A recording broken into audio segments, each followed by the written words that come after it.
കഠിന ശ്രമത്തിന് ശേഷമായിരുന്നു അഴീക്കോട് മാഷുടെ ജീവചരിത്രം എനിക്ക് പൂർത്തിയാക്കാൻ കഴിഞ്ഞത്. ജീവചരിത്രത്തിന്റെ എഴുതിയ പേരുകൾ ഓരോന്നും വായിച്ചു കഴിഞ്ഞപ്പോൾ ഗ്രന്ഥത്തിന്റെ പേര് മാഷു തന്നെ നിർദ്ദേശിച്ചു, അഴീക്കോടിന്റെ യാത്രകൾ. നിരന്തരമായ യാത്രയാണല്ലോ ജീവിതം.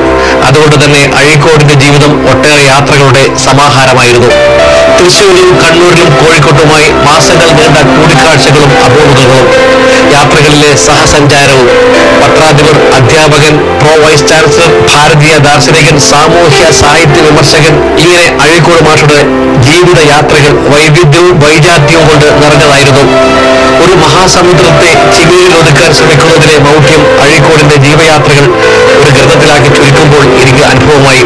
പർവ്വതം പോലെ ഉന്നത ശ്രീഷൻ, കടൽ പോലെയുള്ള ഗർജനം, അനന്തമായ വൈജ്ഞാനിക വൈഭവം, എന്നും വിവാദങ്ങളുടെ സ്രോതസ്, അനന്തമായ യാത്രകൾ, സാമൂഹിക അനീതിക്കെതിരെയുള്ള നഖശികാന്തമായ പോരാട്ടം.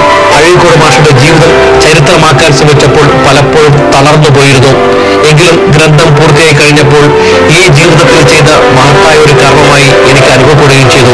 അഴീക്കോടിന്റെ യാത്രകൾ എന്ന ജീവചരിത്രത്തിലെ അവസാന വാക്കുകൾ അന്വർത്ഥമാക്കും വിധം ഇങ്ങനെയായിരുന്നു: ജീവിതത്തിൽ വലിയ മോഹങ്ങൾ ഒന്നും സൂക്ഷിച്ചിട്ടില്ല, ആഗ്രഹങ്ങൾ ഒന്നുമില്ല, മനസ്സ് വളരെ ശാന്തമാണ്, ഇപ്പോൾ മരിക്കുന്നത് പോലും എനിക്കിഷ്ടമാണ്. അഴീക്കോട് മാഷുടെ ജീവചരിത്രമായ അഴീക്കോടിന്റെ യാത്രകൾ അവസാനിക്കുന്നത് ഈ വരികളിലൂടെ. ഇതാണ് നാം അറിയേണ്ടുന്ന സുകുമാർ അഴീക്കോട്.